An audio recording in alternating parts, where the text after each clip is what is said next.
বন্ধুরা আজকে মাছ দিয়ে জাল টক করব। এটার জন্য কেটে নিলাম টমেটো, তেঁতুল একটু, এখানে রাঁধুনি আর কাঁচা লঙ্কা বেটে নিলাম, এখানে রসুন, কড়াইতে তেল দিয়ে দিলাম, রসুন কেটে দিয়ে দিলাম, এর মধ্যে মাছগুলি দিয়ে দিলাম, রাখা টমেটোগুলি দিয়ে দিলাম, দিলাম হলুদ,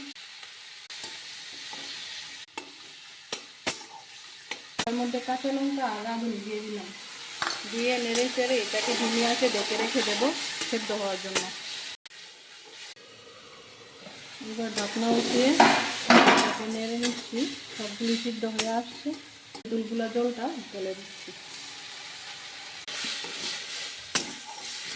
মতো জল ঢেলে দিচ্ছি এটার মধ্যে। এই দেখুন 10 মিনিট ফুটানোর পর টকটা সুন্দর হয়ে গেল। বন্ধুরা আমাদের টকটা রেডি, ঝাল টক, যা গরমের মধ্যে খেতে খুবই ভালো লাগে। ভাত না চলে এটা দিয়ে